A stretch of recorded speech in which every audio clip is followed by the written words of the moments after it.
इस 41 साल के अंदर मैंने 3 लड़ाइयाँ लड़ी।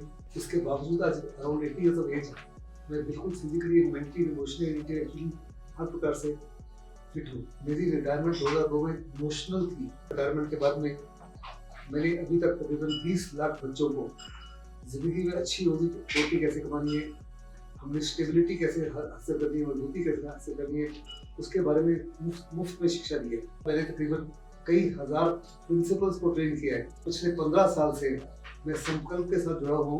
सिविल सर्विसेज के लिए बच्चों को ट्रेन करता हूँ इंटरव्यू के लिए। और आपको जान के खुशी होगी कि तकरीबन 65% बच्चे जो देश में सिलेक्ट हुए हैं वो हमारे माध्यम से हुए। और इसके लिए भी हम तकरीबन कुछ चार्ज नहीं करते। मैंने ऐसे विषयों के ऊपर बातचीत की है जिसके ऊपर आमतौर पे आर्मी ऑफिसर जो है उसके ऊपर बातचीत नहीं करते। मेरे को ये सारा self confidence, self image army के माध्यम से आया। मुझे हर प्रकार से सपोर्ट मिलता है अपनी वाइफ से। क्या आपकी लव मैरिज थी? यस, मेरी और मेरी वाइफ की लव मैरिज थी। जी। कोई इसको एक्सेप्ट ही नहीं करता कि मेरे 54 ईयर्स ऑफ मैरिज में मेरी वाइफ और मेरी 54 सेकंड के लिए भी अनबन नहीं हुई। हमारी आज तक कभी अनबन हुई नहीं। मेरी अपनी बिटिया जो है हमको लव बर्ड्स कहती थी। मेरे अपने पेरेंट्स जो चले गए हैं वो भी हमको लव बर्ड्स कहते थे। तो फौजी जो है वो अपनी फैमिली की परवाह नहीं करता, माँ बाप की परवाह नहीं करता, बच्चों की परवाह नहीं करता। उसको सिर्फ एक ही परवाह होती है कि उसके देश के ऊपर, उसके देश की एकता और अखंडता के ऊपर, देश की छवि और आबरू के ऊपर किसी प्रकार की आंच ना आए। आज पूरी दुनिया में डिविजन हो रही है, रिलीजन के नाम पर, क्रीड के नाम पर, कास्ट के नाम पर, लेकिन फौज में इस फौजी का कुछ भी नहीं है। 500 सालों के बाद राम वापस अयोध्या में आए। शख्सियत बनाना आसान बात नहीं है, और एक ऐसी शख्सियत बनाना जो एक प्रेरणा बन जाए, एक प्रेरणा का स्रोत बन जाए, यानी लेजेंड बन जाए। आज ऐसे लेजेंड मेरे साथ हैं। मेजर जनरल रिटायर्ड पीके सहगल जी, जो कि डिफेंस एक्सपर्ट भी रह चुके। आज उनसे जान लेते हैं उनकी जीवन की कठिनाइयां। उन्होंने इतनी सारी कठिनाइयों के साथ अपने जीवन को जिया, देश को समर्पित किया। आखिर इन कठिनाइयों का सामना उन्होंने कैसे किया, कैसे उतरा? देखो, मैं फौज में 41 साल था, इंक्लूडिंग 4 इयर्स ऑफ ट्रेनिंग। जी। इस 41 साल के अंदर मैंने 3 लड़ाइयाँ लड़ी, 1965, 71, 99। इसके अलावा मैंने तकरीबन 15 से 20 साल काउंटर इंसर्जेंसी ऑपरेशंस किए। जम्मू कश्मीर में, 8 साल पंजाब में, फिर 3 साल बंगाल में जब ये नक्सलबारी मूवमेंट स्टार्ट हुआ, और तकरीबन 3 से 4 साल नॉर्थ ईस्ट में। इसके बावजूद आज अराउंड 80 ईयर्स ऑफ एज मैं बिल्कुल फिजिकली, मेंटली, इमोशनली, इंटेलेक्चुअली हर प्रकार से फिट हूँ। मैं 2002 में रिटायर हुआ as the head of the army air defence college.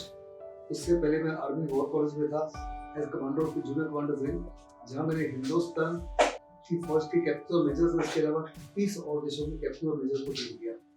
मेरी रिटायरमेंट 2002 में इमोशनल थी। जैसे ही मैं रिटायर हुआ, रिटायरमेंट के बाद में मैंने अभी तक तकरीबन 20 लाख बच्चों को ज़िंदगी में अच्छी रोटी कैसे कमानी है, हमने स्टेबिलिटी कैसे हासिल करनी है, मजबूती कैसे हासिल करनी है, उसके बारे में मुफ्त में शिक्षा दी है।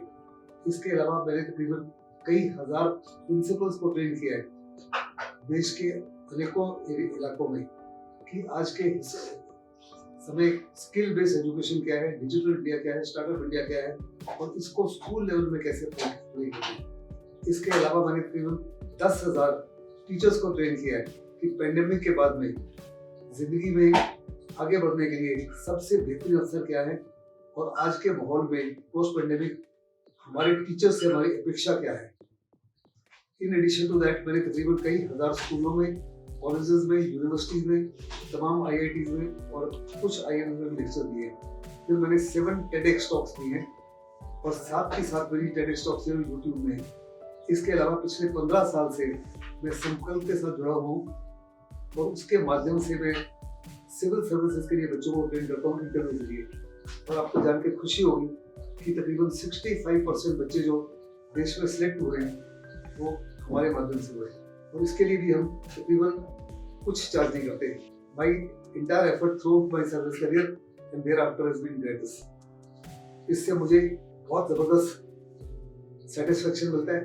फिर मैं रिटायरमेंट के बाद में ऐसे इलाकों में गया हूँ जहाँ आज फरिश्ते भी जाने के लिए बुलाते हैं। ये इलाके हैं पुलवामा, अनंतनाग, शोपियां और कुलगाम। 2010 में मेरे को श्री श्री रविशंकर जी ने कहा कि जनरल साहब, कश्मीर में आए दिन हालात खराब हो रहे हैं, इससे पहले कि कश्मीर पाकिस्तान के साथ चला जाए, बड़ा लाजमी है कि वहाँ के युवकों को हिंदुस्तान के साथ जोड़ो और आप कश्मीर में जाइए। तो मैंने उनको कहा कि वो एरिया तो आजकल बहुत रिस्की है, तो मेरी सिक्योरिटी का क्या होगा? तो उन्होंने कहा मेरी ब्लेसिंग्स। तो मैंने उनको कहा कि वो ऐसा इलाका है जहाँ ब्लेसिंग्स काम नहीं करती। तब मैंने वहाँ पे जो कोर कमांडर थे जनरल हसनैन, आटा हसनैन, उनसे मुलाकात की, उनको चिट्ठी लिखी। उन्होंने तुरंत से जवाब दिया कि हमारी सद्भावना मिशन के लिए ये बहुत बड़ा खुशहाल होगा, come on board, it will be a gift of God for the children of the valley.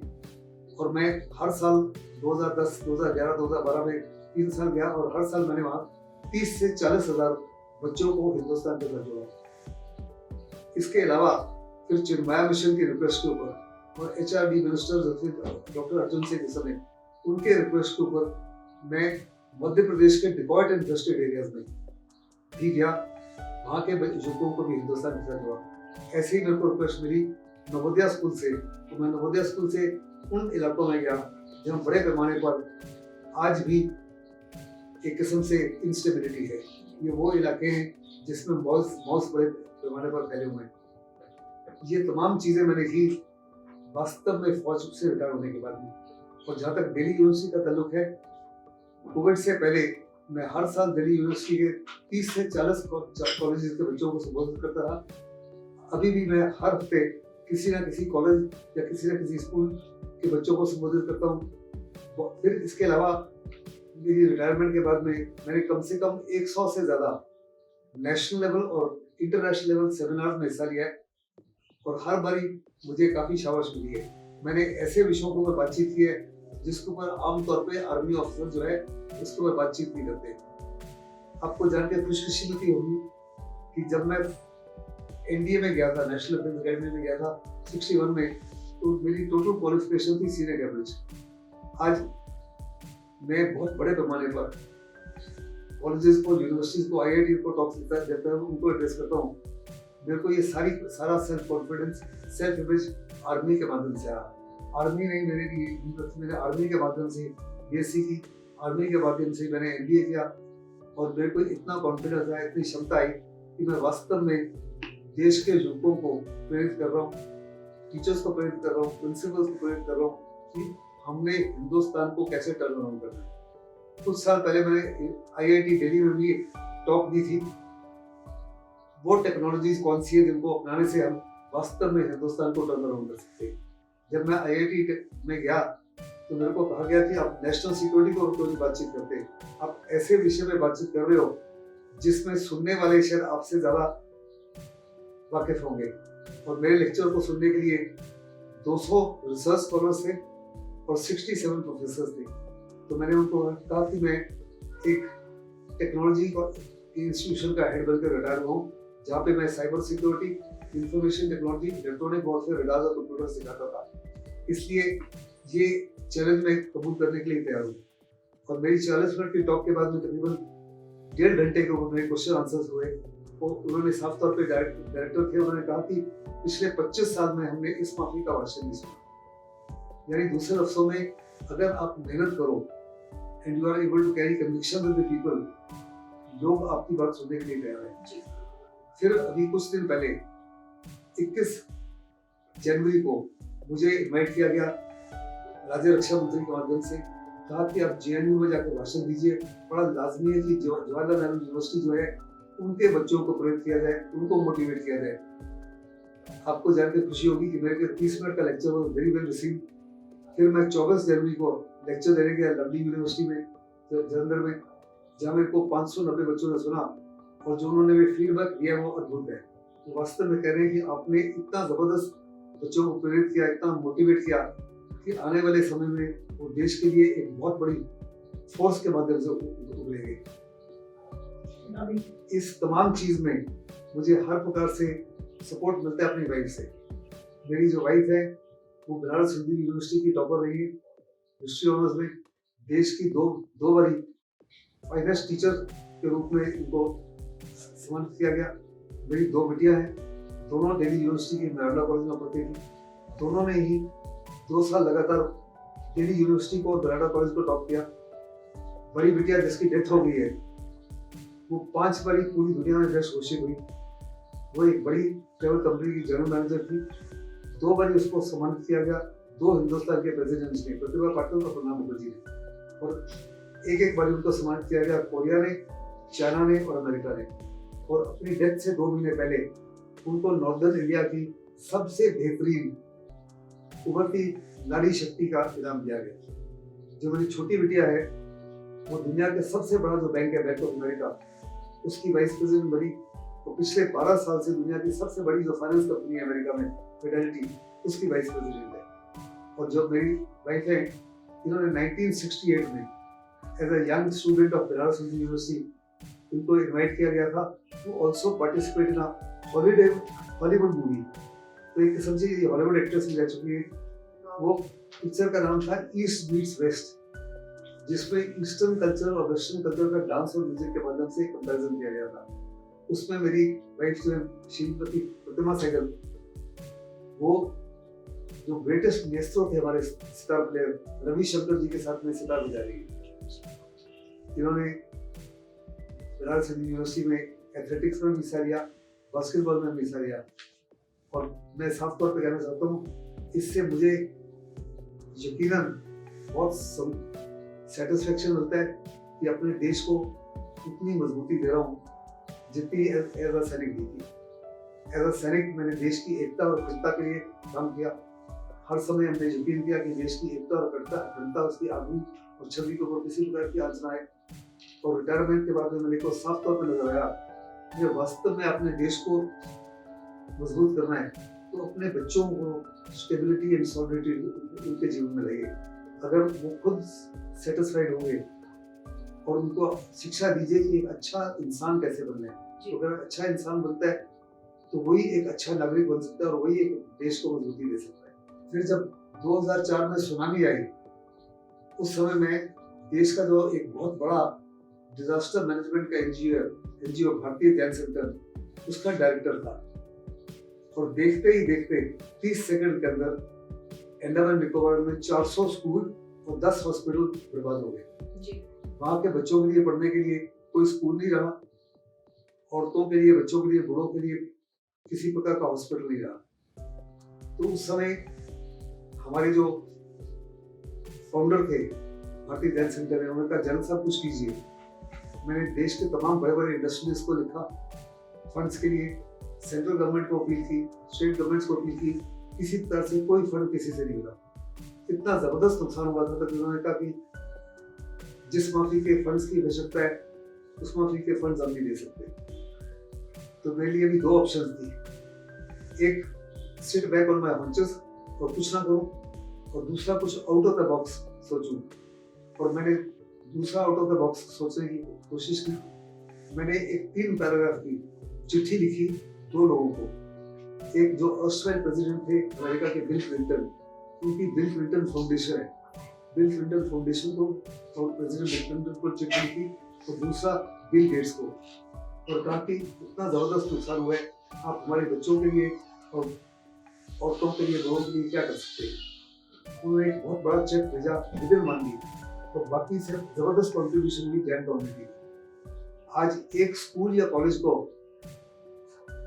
Drone पर बनाना या स्थापित करना 2 से 3 साल लग जाते हैं। उसको चालू करने में और भी समय लग जाता है। हॉस्पिटल को आपको इक्विप करना पड़ता है, हॉस्पिटल में हर प्रकार की मशीनरी लगानी पड़ती है। हमने ये तमाम चीजें 400 स्कूलों को 10 हॉस्पिटलों को 1 साल में बना दिया। और जब ये 400 स्कूल और 10 हॉस्पिटल 1 साल में बन गए, आपको मैं बताना चाहता हूँ कि अंडमान निकोबार में सैंड भी नहीं है। हमको रेत को भी, और जितने भी इंजीनियर्स थे, आर्किटेक्ट्स थे, सबको मेनलैंड से ले जाना था। उसके बावजूद डिस्पाइट ऑल दिस डिफिकल्टीज हमने वो कर दिखाया कि वास्तव में जिसको लोग कहते हैं असंभव, we made the impossible into possibility. जब ये 400 स्कूल बन गए और 10 हॉस्पिटल बन गए, तो उस समय मैंने डॉक्टर अब्दुल कलाम, जो बच्चों के प्रेसिडेंट कहलाते थे, मैंने उनको लिखा कि मैंने 400 स्कूल और 10 हॉस्पिटल को खड़ा कर दिया। आज सारा इंफ्रास्ट्रक्चर बर्बाद हो गया। 5000 लोगों को भी असेंबल करना मुश्किल है। अगर आप आके इनको इनॉग्रेट कर दें तो मैं आपके सामने 50,000 बच्चों को और लोगों को इकट्ठा कर दूंगा। And lo and behold, within 48 hours of my speaking to the president, doctor Abdul Kalam आए और उन्होंने उनको इनॉग्रेट किया। इस मौके की जो सेटिस्फेक्शन मेरे को मिलती है, आई थिंक इज अनबिलीवेबल। मेरे पास कोई शब्द नहीं है इसको डिस्क्राइब करने के लिए। और सबसे पहली बड़ी बात है कि मैंने इसका जिक्र बहुत कम लोगों को इसके बारे में बताया, क्योंकि माई कन्विक्शन देखी तब और वो में सीरियसली सर, जब मैं आपकी बातें सुन रही थी ना, तो मुझे वो दिखा कि एक होता है ना कि आपने जो किया है अपनी लाइफ में, उसका श्रेय कहीं ना कहीं आपने अपनी वाइफ को दिया है। तो वो भी मैं जानना चाहूंगी कि क्या आपकी लव मैरिज थी? यस, मेरी और मेरी वाइफ की लव मैरिज थी। जी। She was only 17 years old and I was 23 years old when we fell in love with each other. Okay. We got married when she was 20 and I was, I think that time 26 years. और हमारी marriage हुई थी 1970 में। इस साल 54 years of marriage हो जाएंगे। और something which is totally unbelievable, कोई इसको एक्सेप्ट ही नहीं करता कि मेरे 54 years of marriage में मेरी वाइफ और मेरी 54 सेकंड के लिए भी अनबन नहीं हुई। वाओ। हमारी आज तक कभी अनबन हुई नहीं। हस्बैंड वाइफ कैसे रहते हैं मेरे को नहीं पता। मेरी अपनी बिटिया जो है हमको लव बर्ड्स कहती थी। मेरे अपने पेरेंट्स जो चले गए हैं वो भी हमको लव बर्ड्स कहते थे। तो मैंने जिंदगी में जो भी हासिल किया है, there was absolute peace and tranquillity of the domestic, because domestic front में कोई किसी प्रकार की कोई क्या कहते हैं डिस्टर्बेंस नहीं थी। और मुझे पक्का यकीन था कि मेरी वाइफ जो है वो हर काम कर सकती है जो मेरी प्रेजेंस की वजह से नहीं हो सकते। जब मेरी बच्चे क्लास 8 में थे तब मैं चला गया था काउंटर इंसर्जेंसी ऑपरेशन में पंजाब में, वहाँ 8 साल रहा। और जब मैं वहाँ से खत्म हुआ, मेरे टेन्योर खत्म हुआ, तो दोनों बेटियां मेरी ग्रेजुएशन कर चुकी थी और दोनों ही फर्स्ट आई यूनिवर्सिटी में। तो उसके लिए 100% सेटिस्फेक्शन और 100% कंट्रीब्यूशन मेरी वाइफ की, मेरी कंट्रीब्यूशन 0% रही। फिर मेरे पेरेंट्स हमारे साथ लगभग 35 साल रहे, या हम कह सकते हैं कि मेरी वाइफ और मेरे बच्चों के साथ जब से जन्मे तब तक से रहे। मेरी मदर मेरे पास आती थी हर स्टेशन में, 6-6 महीने रहती थी। जब वो वापस जाते थे तो सारे लोग पूछते थे कि वो आपकी मदर थी, आपकी वाइफ की मदर थी। यानी दूसरे लफ्जों में बहू और बेटी में इतना जबरदस्त म्यूचुअल फेथ एंड ट्रस्ट और रिस्पेक्ट एंड रिगार्ड था कि लोगों को ये भी नहीं समझ आया कि वास्तव में ये इनके पेरेंट्स थे या मेरे पेरेंट्स थे। So that is the type of lady that God has been kind enough to give it to me as my wife. Sir, एक कहते हैं फौजी का जो दिल होता है वो बहुत बड़ा होता है, बहुत मजबूत होता है, पर कहीं ना कहीं ऐसा भी होता है, डर लगता होगा कभी ना कभी कि कब इतनी बड़ी स्ट्राइक पे जा रहे हैं, ये हो रहा है तो कहीं कुछ गलत ना हो जाए। देखो, चाहे वो 1965 की लड़ाई थी या 71 की लड़ाई थी या 99 की लड़ाई थी, हर लड़ाई की शुरुआत में बड़ा डर होता है। Everybody's got your wife and children, you got your parents, और आपकी बहुत सारी और जिम्मेदारियां हैं।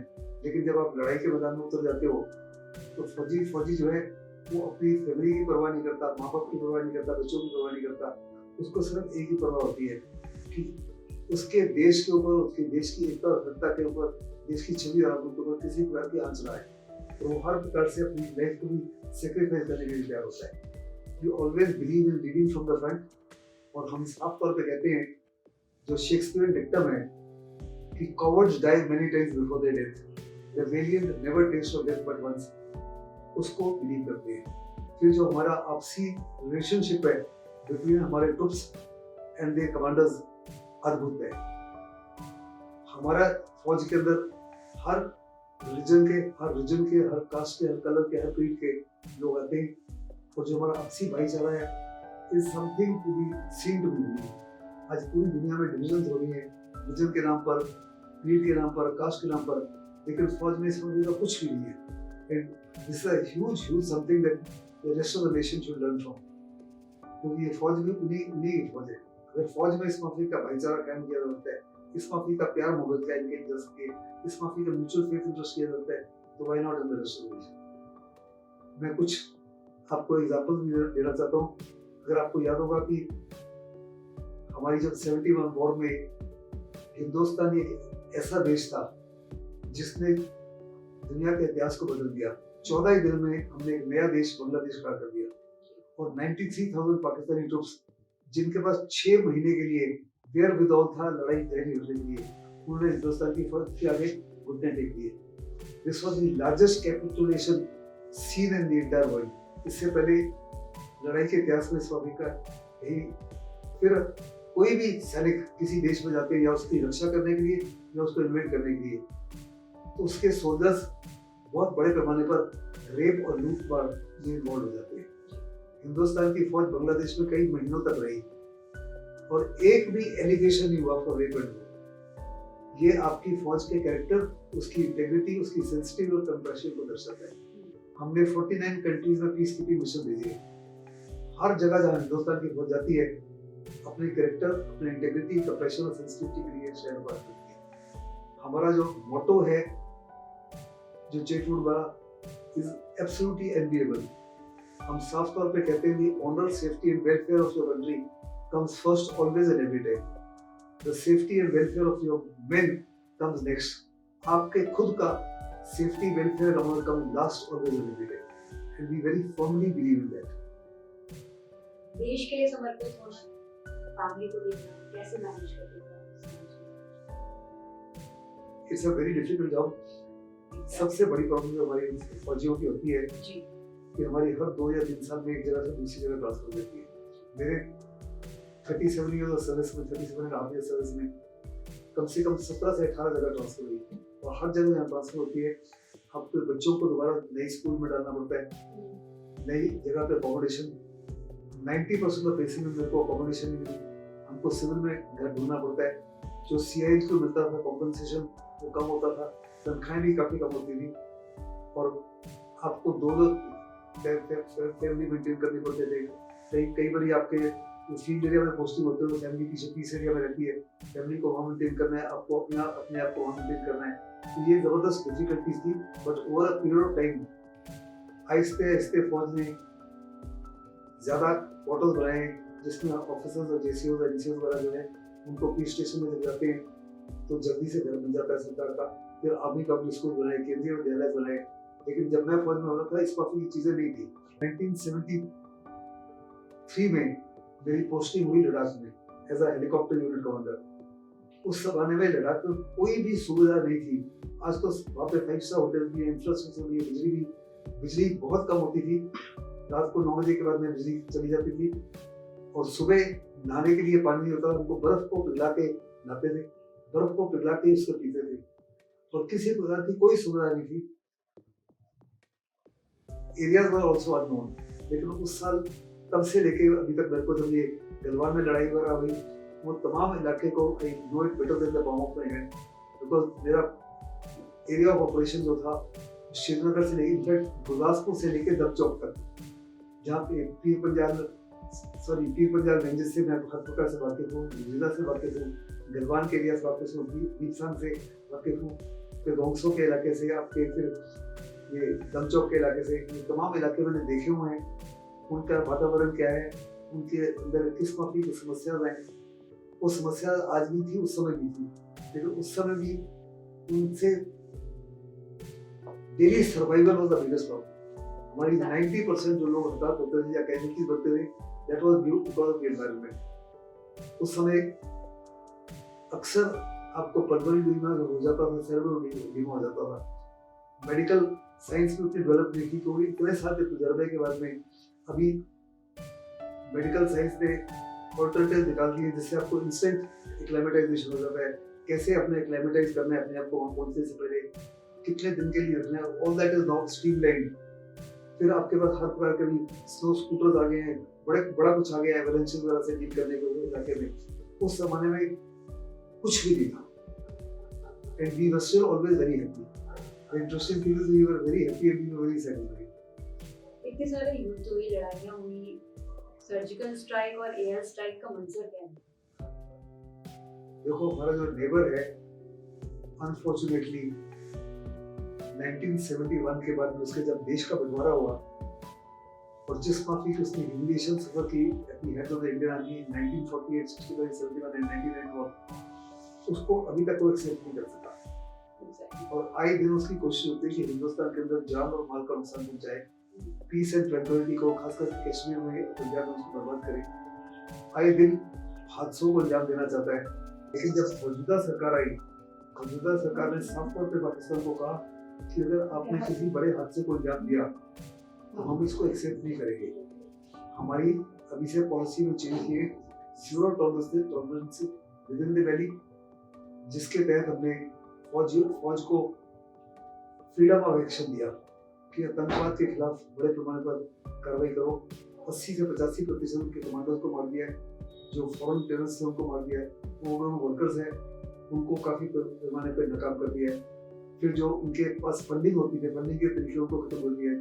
जो हुर्रियत थी, डिस्प्यूट हिंदुस्तान और पाकिस्तान के बीच में, लेकिन पाकिस्तान ने चापलूसी करके हमारे 19 जवानों को जो सो रहे थे उनको मार दिया। तो प्रधानमंत्री ने साफ तौर पे कहा कि इसका बदला तो हम लेंगे और अपने समय पे लेंगे, अपने टाइम पर लेंगे। और आपको याद होगा इसके 15 से 20 दिन के बाद में हमने सर्जिकल स्ट्राइक, पहली स्ट्राइक की। आम तौर पे सेकेंड वर्ल्ड वॉर के बाद 3 देशों ने हिम्मत दिखाई इस माफी की स्ट्राइक करने की, इजराइल ने, अमेरिका ने और हिंदुस्तान ने। अमेरिका को केवल एक ही बारी बड़ी सक्सेस मिली जब उन्होंने उसामा बिन लादेन को निकाला। इजराइल हर बारी सक्सेसफुल हुआ, लेकिन जहां जहां इस माफी के ऑपरेशन हुए मैक्सिमम टाइम जो भारी फौजी आई है वो 20 से 30 मिनट रही है। और वो इलाका इजी टू आइडेंटिफाई था, इजी टू रिकॉग्नाइज था और समतल था जिसको आसानी से पहचाना था। जब हिंदुस्तान की फौज ने सर्जिकल स्ट्राइक की तो it was spread over an area of 250 kilometres, 5 जगह पे अलग अलग किया, घने जंगलों के अंदर और माउंटेनस टेरेन के अंदर। और हम पाकिस्तान के अंदर 4 से 6 घंटे रहे। जितने जवान गए सर्जिकल स्ट्राइक में 100% वापस आए। और हमारे डीजीएमओ ने सुबह पाकिस्तान के डीजीएमओ को बताया कि हमने इस माफी की कार्रवाई की है, कार्रवाई कंप्लीट हो गई है, हम वापस आ गए और कुछ इरादा नहीं करने का। और जब उन्होंने पुलवामा में इस माफी की कार्रवाई की, जब उन्होंने 40 सीआरपीएफ जवान को धोखे से मारा, तो फिर वंस अगेन हिंदुस्तान के प्राइम मिनिस्टर केरला में थे उस समय, और उन्होंने केरला के माध्यम से अनाउंस किया कि हम इसका बदला जरूर लेंगे, once again at our own time. और दोनों बारी जब प्राइम मिनिस्टर ने कह दिया तो पाकिस्तान को यकीन हो गया कि हिंदुस्तान करेगा। तो Pakistani army and air force went on full war alert. उनकी एयरफोर्स डिप्लॉयड थी, उनके एयर डिफेंसेस डिप्लॉयड थे, रडार्स डिप्लॉयड थे, आर्मी डिप्लॉयड थी। उसके बावजूद जब हमने एयर स्ट्राइक की बालाकोट के ऊपर, वंस अगेन जितने हमारे हवाई जहाज गए इनसाइड और उनको सब एयर डिफेंस कवर के लिए जितने एसयू गए सारे के सारे वापस आए। फिर हमने उनको फोन करके कहा कि हमने इस मामले की कार्रवाई की। और जब पाकिस्तान ने जवाबी कार्रवाई करने की कोशिश की तो हमारे एक जिम 21 जो सबसे कमजोर लड़ाका है, उसने पाकिस्तान का सबसे बड़ा अच्छा लड़ाका F-16 मार गिराया। अभिनंदन जो थे विंग कमांडर, उनको पाकिस्तान ने कैप्चर कर लिया। लेकिन हमारे प्रधानमंत्री ने साफ तौर पे कह दिया कि if you do not return intact with in the next 48 hours, हम कुछ बड़ी कार्रवाई आपके ऊपर कर रहे हैं। जिसको वास्तव में देख के पाकिस्तान थर-थर कांपा और बाइज्जत उसको वापस किया। ये हिंदुस्तान की शान और हिंदुस्तान की जान। मजबूत सरकार, डिसाइसिव गवर्नमेंट ने कंप्लीटली फ्री हैंड दिया हुआ है इंडियन आर्मी को लाइन ऑफ कंट्रोल के ऊपर, आईबी के ऊपर कार्रवाई करने के लिए और आतंकवाद के खिलाफ कार्रवाई। अयोध्या में रामलला विराज चुके हैं, प्राण प्रतिष्ठा हो चुकी है और हम सभी के लिए एक गौरव का मौका है। आप क्या कहना चाहते हैं? आप क्या कैसे खुशी जाहिर करें? It's a very interesting question. 24 जनवरी को मैंने लवली यूनिवर्सिटी में एक लेक्चर दिया जिसका मैंने कहा फीडबैक एब्सोल्युटली आउटस्टैंडिंग है, स्टनिंग है। उन्होंने कहा कि लोगों को आपने, मैंने उनको कहा कि 22 जनवरी को 500 सालों के बाद राम वापस अयोध्या में आए। It is a spiritual awakening of India और also an awakening of India in every possible way. उससे हमारी सेल्फ कॉन्फिडेंस को, हमारे सेल्फ इमेज को, हमारे क्या कहते हैं आबरू को जबरदस्त उछाल मिला, जो साफ तौर पर नजर आ रहा है। अगर आपने अभी रिपब्लिक डे परेड में भी देखे, रिपब्लिक डे में नारी शक्ति को आपने देखा है, जिस माफी के डांसेस वगैरह होते हैं, जिस माफी वाइब्रेंसी नजर आ रही थी, वास्तव में देश उन्नति की तरफ बड़ी तेजी से बढ़ेगा। उनको साफ तौर पर नजर आ रहा है कि हमारा आज सेल्फ कॉन्फिडेंस, सेल्फ इमेज इतना बढ़ चुका है कि हम किसी के आगे झुकेंगे नहीं। फिर अगर आपको याद होगा तो 1861 में स्वामी विवेकानंद ने कहा था कि अवेकन इंडिया, जिस दिन हिंदुस्तान जाग जाएगा it will be an asset not only an awakened Indian youth will not only be an asset to India, but वो पूरी दुनिया के लिए और पूरी ह्यूमन काइंड के लिए एडवांटेजेस होगा। जब कोविड से लोग पीड़ित थे, हिंदुस्तान एक ऐसा देश था जिसने अपने 1.3 बिलियन लोगों को वैक्सीनेट किया और 100 कंट्रीज को मुफ्त में वैक्सीन दी। फिर जब यूक्रेन और रशिया की लड़ाई से काफी भुखमरी फैलनी शुरू हो गई, हिंदुस्तान ने अपने 800 मिलियन लोगों को फ्री फूड दिया कई महीनों के लिए। अभी तक सब्सिडाइज फूड अभी तक जारी है। इसके अलावा 84 नेशंस को फूड एड दिया। तो यानी दूसरे लफ्जों में हिंदुस्तान आज साफ तौर पे विश्व मित्र और विश्व गुरु की तरफ बढ़ रहा है और हिंदुस्तान की इन्फ्लुएंस जो है जबरदस्त फैल रही है।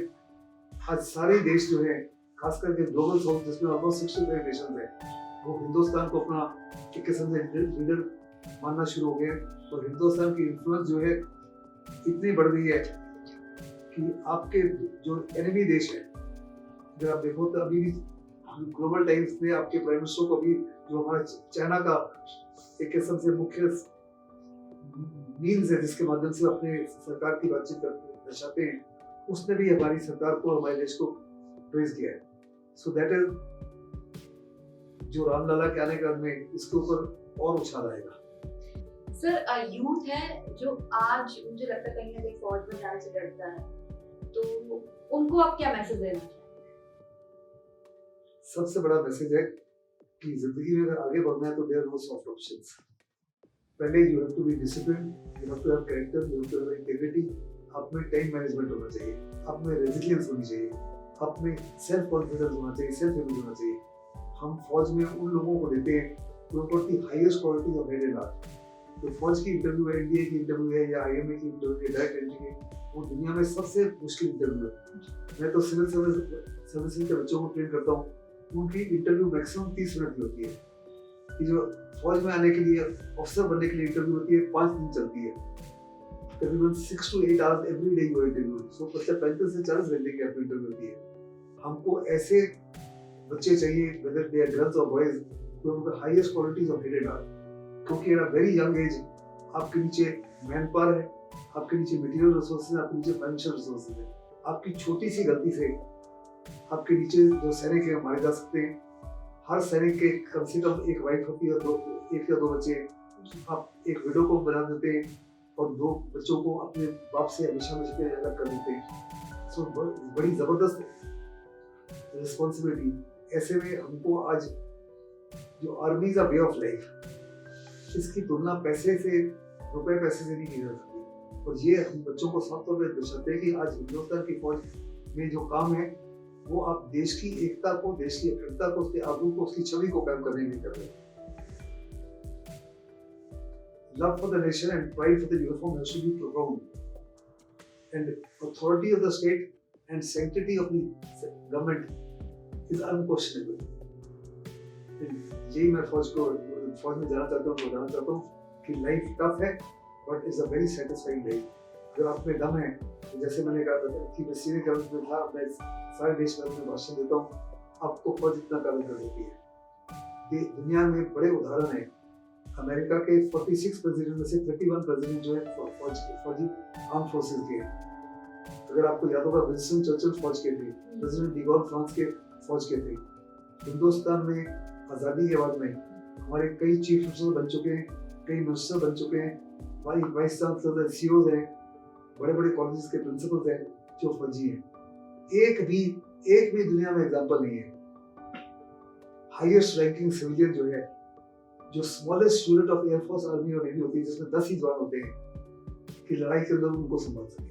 Not a single example. और अगर आप में दम है, स्पोर्ट्स में हिस्सा लेना चाहते हो, आर्म फोर्सेस आपको ओलंपिक तक तैयार करती है, सारे मौके देते हैं उसमें भी, आपको एडवेंचर करने की, आप ऐसे इलाकों में सर्व करने का मौका देते हैं जिनके माध्यम से, जहाँ पे भ्रमण किया था स्वामी विवेकानंद ने, गुरु नानक देव श्री अरबिंदो ने, दे हैव प्रिस्टीन ब्यूटी।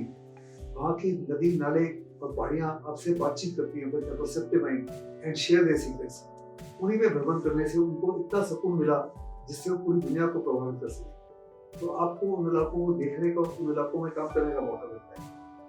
फिर अगर आप देखो, ये मेरे को एक टीवी की एंकर मेरे से एक क्वेश्चन रिपोर्टर मेरे से सवाल कर रही है, आपके जो सबसे बेहतरीन एंकर्स हैं इस देश में 70 to 80% जो है वो आर्म फोर्सेस के, आर्मी नेवी एयरफोर्स के बच्चों में उनकी लाइन्स हैं। फिर 16 मिस इंडिया और मिस यूनिवर्स हैं वो आर्म फोर्सेस की तरफ से है। सो that is the contribution of India. Last अभी जो एशियन गेम्स खत्म हुआ है और हर गेम जो हो रही है 30 to 40% जो आपके जो मेडल विनर्स हैं वो आर्म फोर्सेस के। So that is what the arm forces are all about. तो मैं चाहूंगा ज्यादा से ज्यादा युवक जिनमें हिम्मत है, जिनमें दम है, जिनमें प्रेरणा है, जिनमें वास्तव में बिलीफ है और उनको अपने देश से प्रफुल्ल प्यार है, फौज में। शख्सियत बनाना तो मुश्किल है, पर एक प्रेरणादायक शख्सियत बनाना और भी ज्यादा मुश्किल। सर आपका बहुत बहुत धन्यवाद। आज आपसे मिलकर बहुत अच्छा लगा। आपने जो जो चीजें बताई कि जिंदगी में डिसिप्लिन होना और कड़ी मेहनत और साहस होना बहुत जरूरी है। Thank you so much sir.